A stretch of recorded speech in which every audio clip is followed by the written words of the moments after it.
கிருஷ்ணகிரியிலே நடைபெறக்கூடிய இந்த சன் டிவியின் அரட்டை அரங்கத்திலே நாங்கள் எடுத்திருக்கக்கூடிய தலைப்பு, என்னை இன்னும் என்ன செய்ய போகிறாய் என்று யாரை பார்த்து யார் கேட்கிறார்கள்? இளைஞர்களை பார்த்து பெரியவர்கள், இளம் பெண்களை பார்த்து வாலிபர்கள், சினிமாவை பார்த்து ரசிகர்கள், தலைவரை பார்த்து மக்கள், மக்களை பார்த்து கடவுள். இப்படி 5 தலைப்பு. ஐயா, இந்திரன் வந்தது சந்திரன் வந்தது இந்த சினிமா தான், எம்ஜிஆர் வந்தது என்டிஆர் வந்தது இந்த சினிமா தான், கலை வளர்ந்தது இங்கேதான். ஐயா, அப்படிப்பட்ட சினிமா துறையில அந்த காலத்துல ஒரு சில படங்கள் எடுத்துக்கிட்டீங்கன்னா, ஓப்பனிங் ஸ்கிரீன்ல சுத்தியூறு இயற்கை காட்சி, பச்சை பசேல், கண்ணுக்கு இனிமையா இருக்கும்.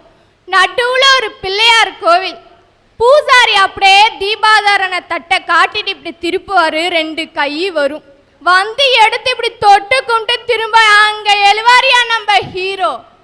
அதுக்கப்புறம் கொஞ்சம் சில காலம் பார்த்தீங்கன்னா, ஒரு குழந்தை ஸ்கூலுக்கு போற குழந்தை கீழே காவாயில விழுந்துரும்.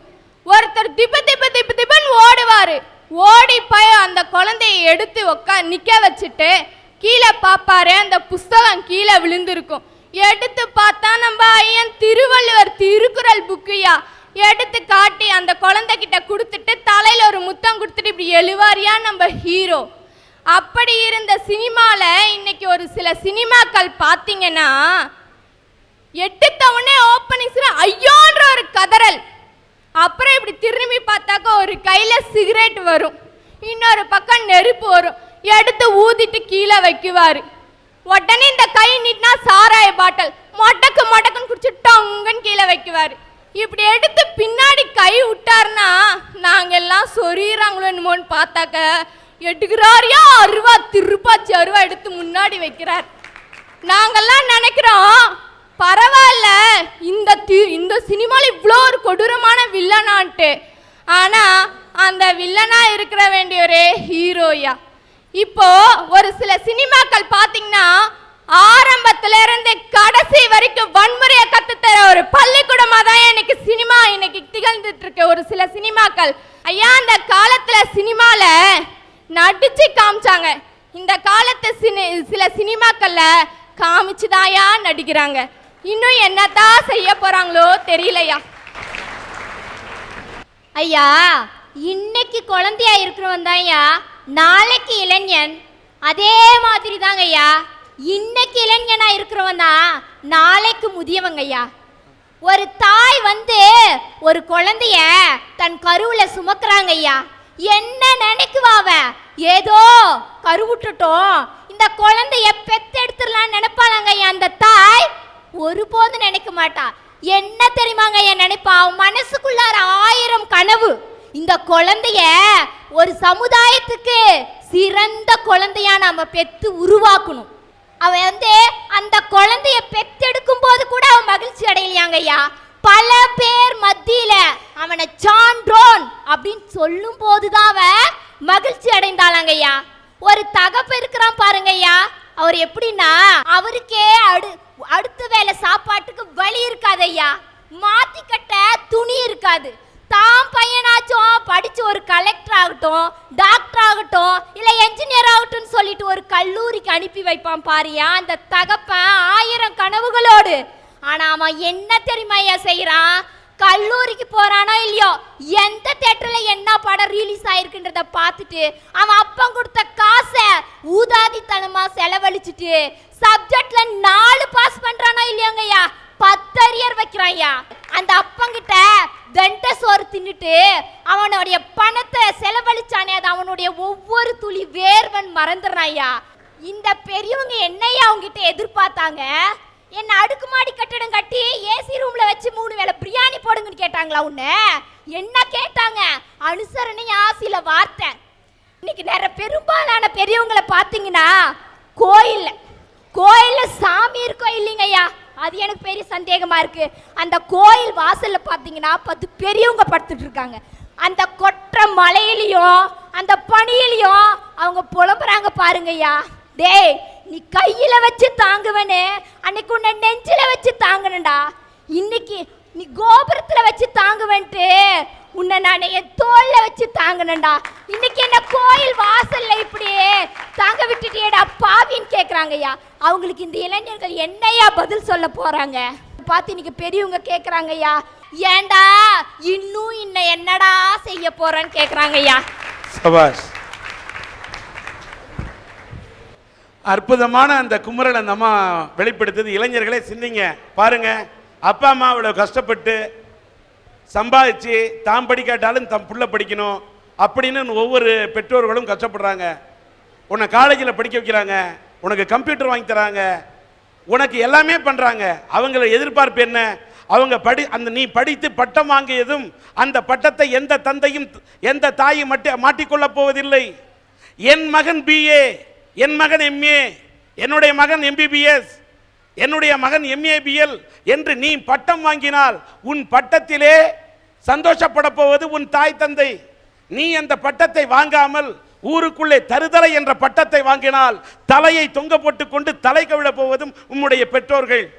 அதனால் இப்படி பெற்ற தாய் தந்தையை தலை கவிழ வைக்கக்கூடிய இளைஞனாக நீ இருக்கக்கூடாது என்ற வேதனையைத்தான் அந்த பெண்மணி சொல்லுகிறார். இளைஞர்கள் சிந்திக்க வேண்டும்.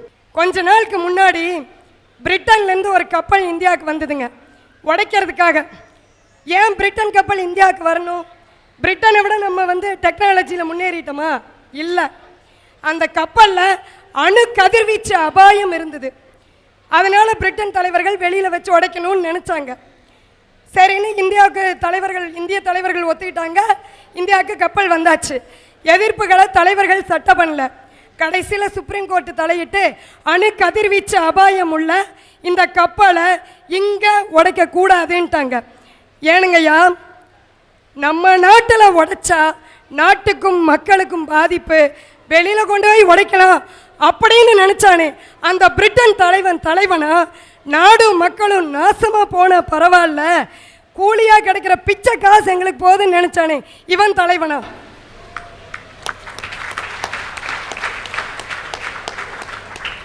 சிறப்பு பொருளாதார மண்டலம்னு ஆரம்பிக்கிறாங்க சார் தலைவர்கள்.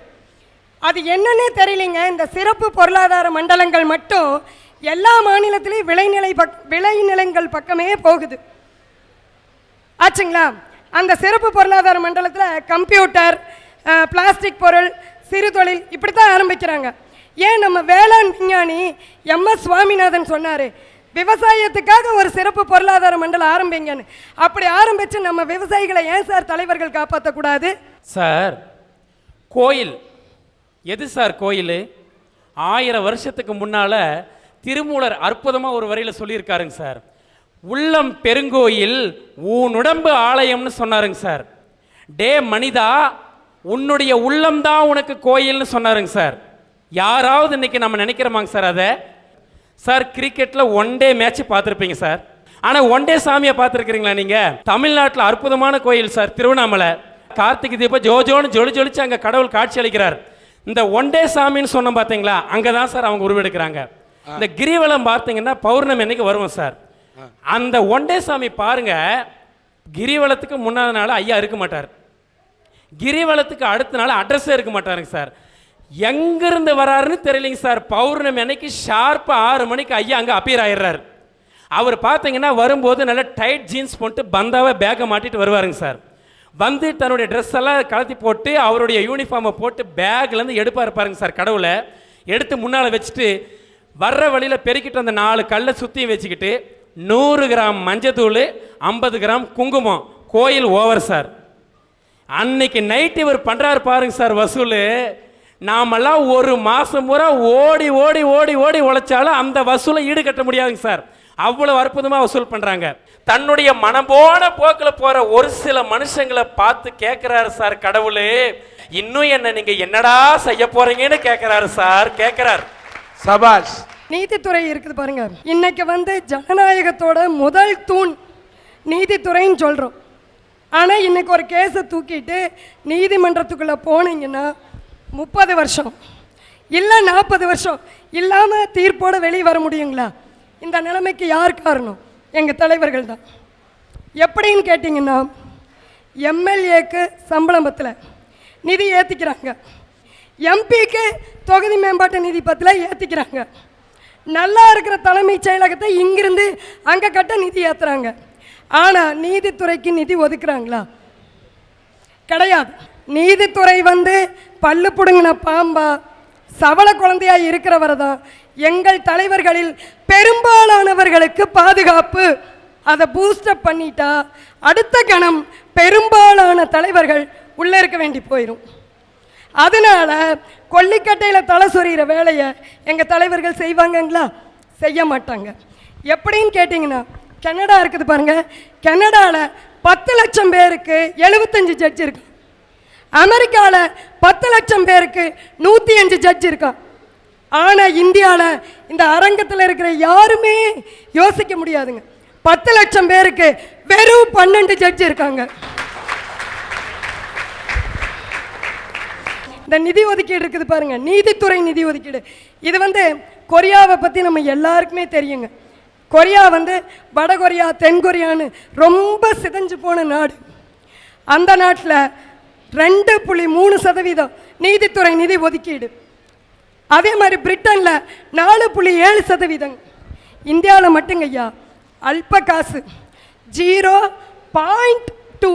100 ரூபாய் மொத்த நிதியிலே நீதித்துறைக்கு ஒதுக்கக்கூடிய ரூபாயின் மதிப்பு 2 பைசா என்று இந்த பெண் சொல்லுகிறார். 100 ரூபாயில ரேஷியோ பார்த்தீங்கன்னா 2 பைசா. நீதிபதிகளின் எண்ணிக்கை குறைவாக இருக்கிறது என்று இந்த பெண் தன்னுடைய ஆதங்கத்தை சொல்லுகிறார். சொல்லுங்க. காரணம், நான் ஒரு வக்கீலுங்க. இப்போ நம்ம மக்கள் எல்லாருக்குமே கோர்ட்டுக்கு போனால் வாய்தா போடுறாங்கன்னு ஆதங்கம். அது தீரணும் இல்லைங்களா?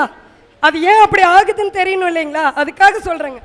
இந்த 0.2ங்கிற நிதி ஒதுக்கீட்டையுமே 10 லட்சம் பேருக்கு வெறும் 12 ஜட்ஜ் அப்படிங்கிற ஒரு ரேஷியோவையும் வச்சு 110 கோடி மக்கள் தொகை உள்ள இந்த நாட்டில் 30 நாள்லையோ 3 மாசத்துலையோ எப்படிங்க நீதி வழங்க முடியும்? இந்த கேள்வியை கேட்கக்கூடிய வழக்கறிஞராக இருக்கக்கூடிய உங்களை பார்த்து நான் கேட்கிறேன்.